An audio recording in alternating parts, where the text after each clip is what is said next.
أعوذ بالله من الشيطان الرجيم بسم الله الرحمن الرحيم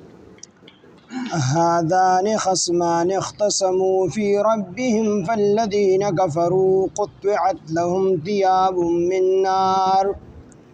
يصب من فوق رؤوسهم الحميم يصهر به ما في بطونهم والجلود ولهم مقامع من حديد كلما أرادوا أن يخرجوا منها من غم أعيدوا فيها وذوقوا عذاب الحريق إن الله يدخل الذين آمنوا وعملوا الصالحات جنات تجري من تحتها الأنهار يحلون فيها من أساور من ذهب ولؤلؤا ولباسهم فيها حرير وهدوا إلى الطيب من القول وهدوا إلى صراط الحميد صدق الله العظيم رب اشرح لي صدري ويسر لي أمري واحلل عقدة من لساني يفقهوا قولي رب زدني علما سبحانك لا علم لنا إلا ما علمتنا إنك أنت العليم الحكيم سورة حج واللسم سپارہ آیات نمبر 19 هذان خصمان اختصموا في ربهم فالذين كفروا قطعت لهم ثياب من نار يصب من فوق رؤوسهم الحميم دا آیاتنا د جنگ بدر په موقع باندې د صحابه کرام رضوان الله علیهم اجمعین د دوه ډلو ان د کافرانو د مسلمانانو د دې په حق کې د دواړه آیاتونه نازل شو جنگ بدر کې حضرت علی رضی الله عنه او حضرت حمزه رضی الله عنه او حضرت عبیده رضی الله عنه دا دواړه د مسلمانانو نه وو درې واړه او د کافرانو نه عتبه بن ربیعه او ولید چې دا د عتبه بن ربیعه زوی او بل ورسره شیبه چې دا د عتبه بن ربیعه ورور د دې مقابله وشوله او د دې په مقابله کې د کافرانو دا درې واړه کسان یعنی عتبه بن ربیعه او ولید او شیبه دا درې واړه چې کوم دي مړ شو په دغه جنگ کې او په مسلمانانو کې حضرت علی رضی الله عنه حضرت حمزه رضی الله عنه دا دواړه خو بالکل صحیح سالم رالل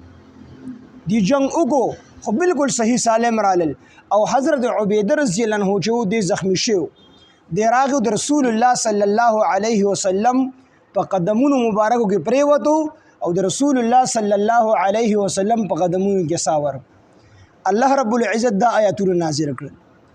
دې کې مسلمانانو ته خوشخبری ده او کافرانو ته کوم دي زجر او توبیخ خدا آیاتونه د دې سره مخصوص نه دي بلکې د ډومبه صدې د مسلمانانو نه راواخلي تر اخیره صدې مسلمانانو پورې د ټولو په حق کې د قوادی دي کوم چې د مسلمانانو سره شوي او د کافرانو لپاره مخصوص نه دي کوم چې په اول دور کې اول قرون قرن کې کوم کافرانو او په اخیری قرن کې چې کوم کافران به وي د دې ټولو په حق کې هم د قوادی او وعیدونه الله تعالی چې کوم کړی دي دغه به د ټولو په حق کې وي البته د دغه خاص واقعیا سره نازل شوی دي خدای آیاتونه د دغه خاص واقعیا سره مخصوص نه دي د ټولو مسلمانانو د ټولو کافرانو لپاره دي هذان خصمان الله وی دا دوه ډلې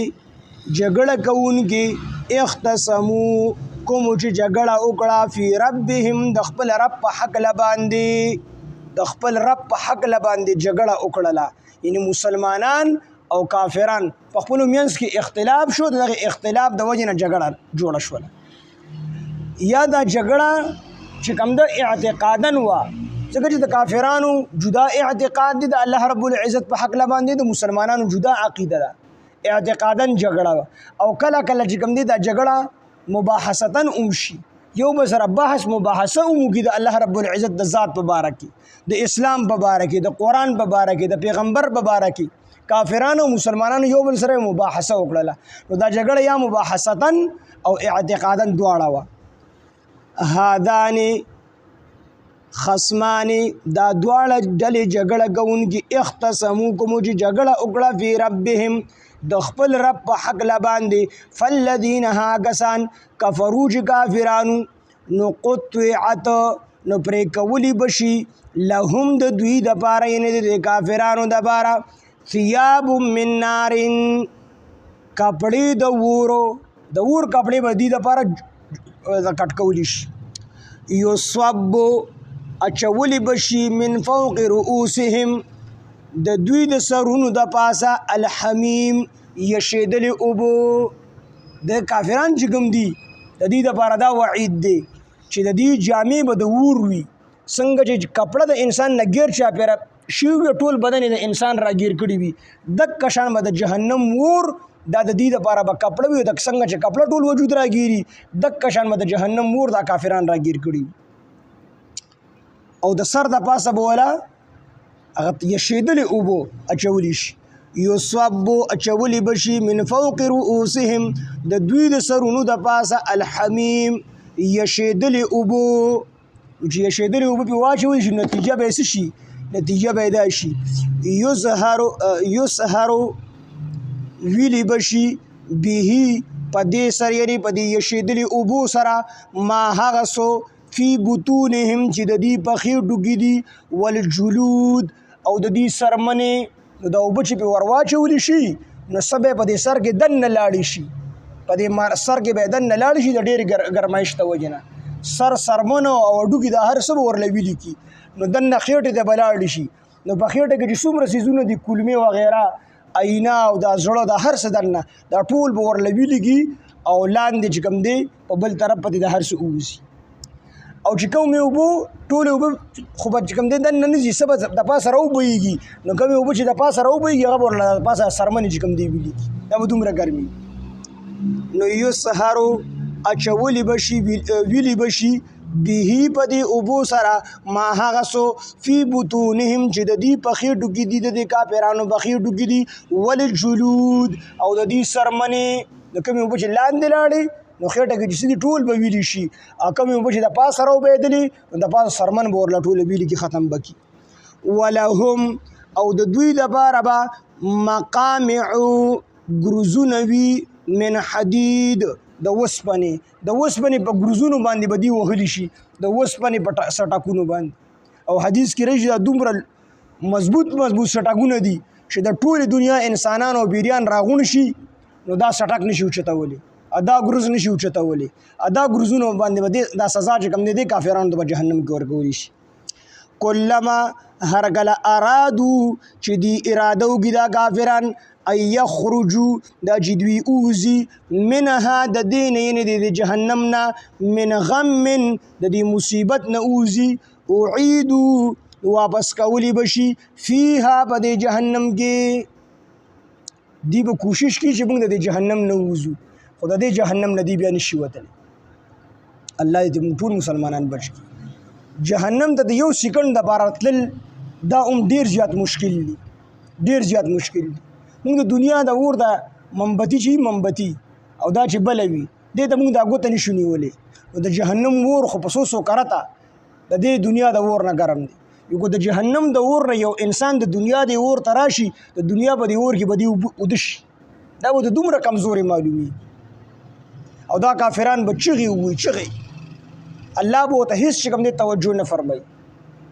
بیا به دې خاموشه شي چې یاره کیدی شي په صبر باندې الله تعالی زموږ په حق کې فیصله وکړي چې موږ د جهنم نه وباسي نو دوی به ځان کې صبر راواچي غلی به وي بس هېڅ به نه وي چې کیدی شي الله تعالی ته زموږ دا صبر خوښ شي په صبر باندې هم څه کار ونشي زر کاله به دوی صبر وکړي بیا به چغې شروع کړي الله به یې دا سپي څه غواړي وي تږي شوي یو او د جهنم د تب ډېر تږي کړي اوبه راله پکار فرشتو ته به حکم وکړي ورشي اوبه ورله ورکړي هغه دومره یشېدلي اوبه دي چې کله د کافرانو د شونډو ته نږدې کړي که نه نو دا ړومبنی شونډه به یې بره د تندي ته ورسي او دا لاندې شونډه به یې کته نامه ته ورسي نو بیا دغه اوبه څوک څکلي شي دوی به بیا نه څکي الله به یې په زور یې ورته ورواړوي چې په زور یې ورته ورواړي نو چې په خېټه کې څه دي نو هغه ټول به چې کوم دی په کته باندې وځي الله دې زموږ د ټولو حفاظت وکړي ډېرې ګرانې سختې راته پرتې دي او بس د الله په رحم به کېږي کلما هر کله ارادو چې دی اراده وکړي ان یخرجو دا چې دوی راوځي منها د دې جهنم نه من غم د دې مصیبت نه اعیدو نو دی به واپس کولی شي فیها په دې جهنم کې وذوقوا او دوی ته به وایي چې وڅکئ عذاب الحریق عذاب د سوځېدلو د اور سوځېدلو د اور عذاب چې کوم دی وڅکئ ان الله بشک الله تعالی يدخل الذين داخلویها کسانو لره آمنو چې ایمان راوړی دی وعملوا الصالحات او نیک عمل کړی دی جنات داسې جنتونو ته به داخلي تجري چې بهیږي به من تحتها الانهار لاندې د هغې نه نهرونه د هر جنتي په کور کې به څلور نهره بهیږي د صفا اوبو د سوچه شاتو او د شرابو او دغه رنګ چې کوم دی د پایو دا څلور نهره به د هر جنتي په کور کې چې کوم دی بهیږي یحلون او دوی ته به اغوستولی شي فیها په دې جنت کې من اساوره بنګړي من ذهب د سرو زرو ولؤلؤا او ملغلرې به ورته اغوستولی شي نو د سرو زرو بنګړي دلته کې خو سوال پیدا کېږي چې یاره بنګړي دا خو د ښځې دپاره زینت دی د سړي دپاره زینت نه دی خو مونږ وایو دا د دنیا خبرې دي جنت کې به دا د سړو دپاره هم زینت دي او بلکې بعضې وختونو کې د سړو دپاره هم دا زینت جوړېږي لکه د بادشاهانو دپاره تاج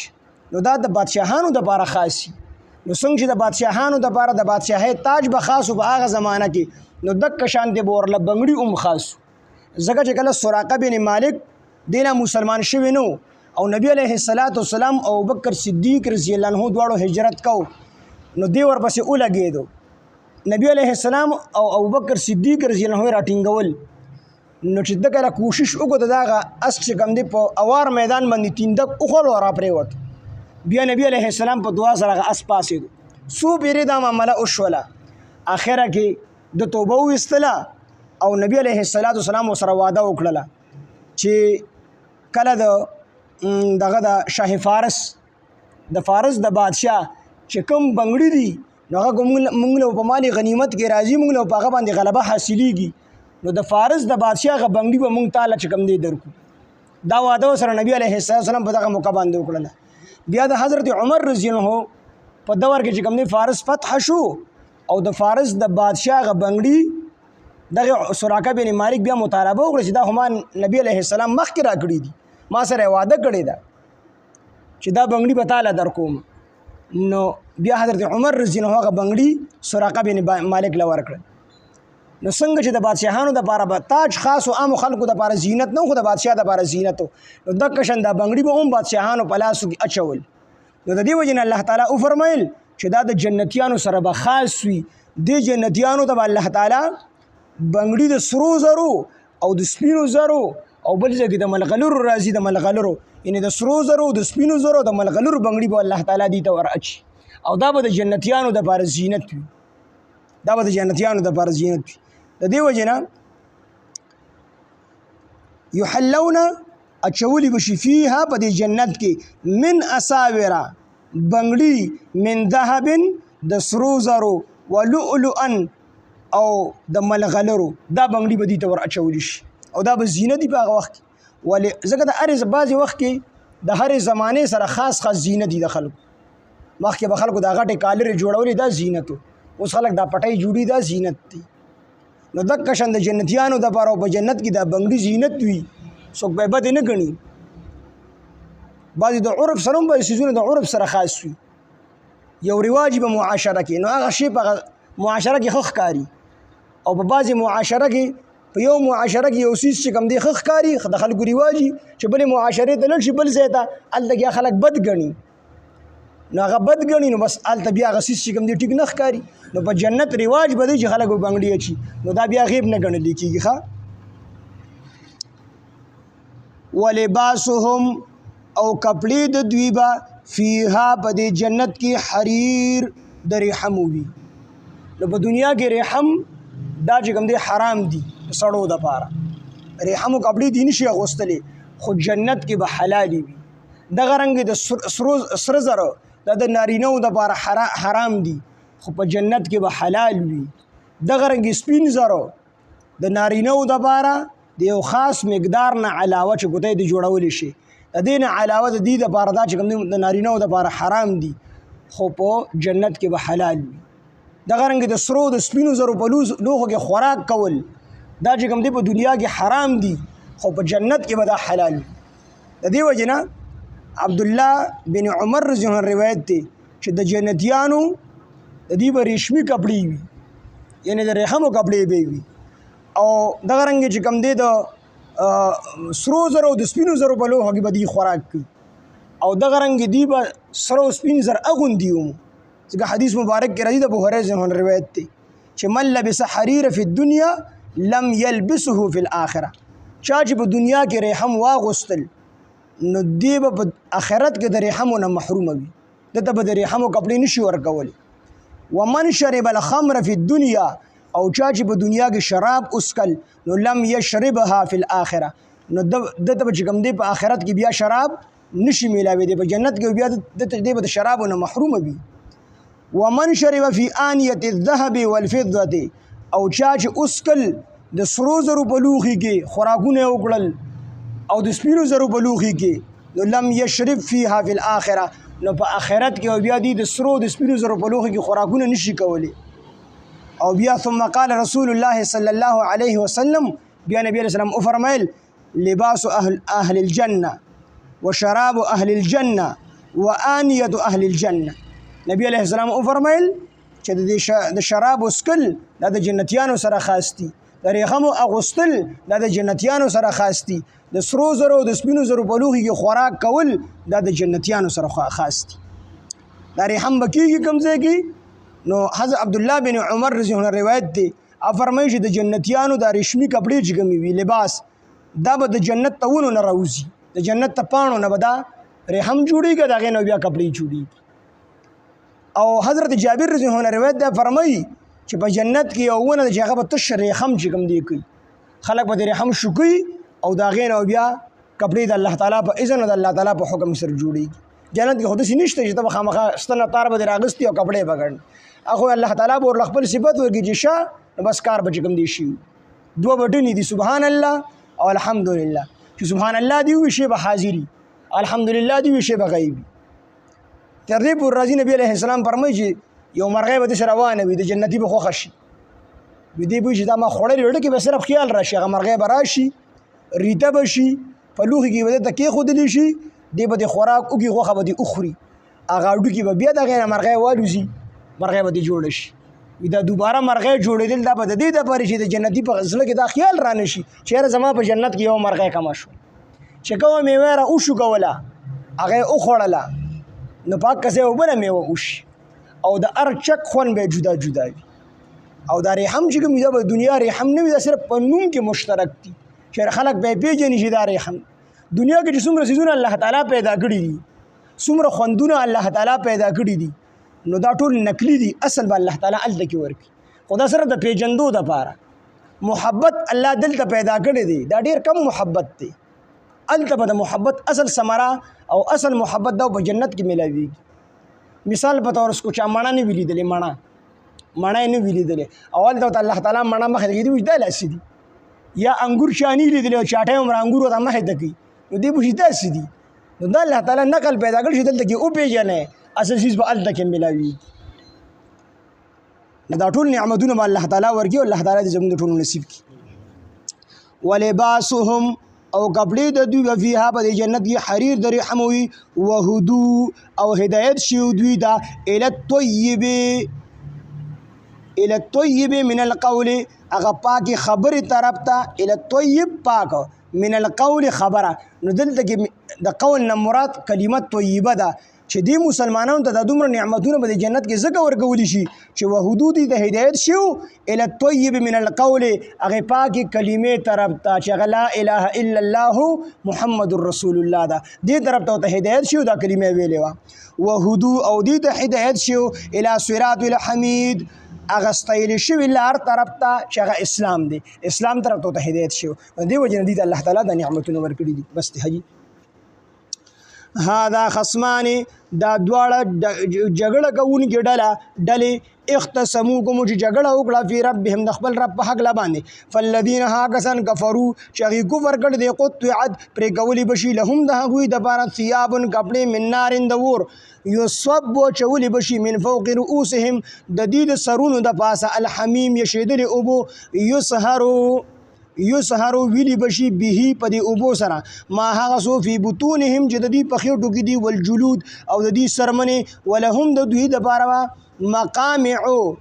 ګروزونه وي من حدید د وسپنې کلما هر کله ارادو چې دوی اراده وکړي ان یخرجوا دا چې دوی اوځي منها د دې جنت نه من غم د دې مصیبت نه اعیدوا نو واپس کولی بشي فیها په دې جنت کې وذوقوا دوی ته بوي چې اوسکئ عذاب الحریق عذاب د سوځېدلو ان الله بېشک الله تعالی یدخل الذین داخلوي هغې کسانو لره آمنو چې ایمان یې راوړی دی وعملوا الصالحات او نیک عمل یې کړی دی جنات داسې جنتونو طرف ته تجری چې بهیږي به من تحتها الانهار لاندې د هغې نه نهرونه یحلون او اچولی بشي دي مسلمانانو ته فیها په دې جنت کې من اساوره بنګړي من ذهب د سرو زرو ولؤلؤا او ملغلرې ولباسهم او کپړې د دې جنتیانو فیها په دې جنت کې حریر د ریخم وي وهدو او دا ځکه چې وهدو دي ته هدایت شي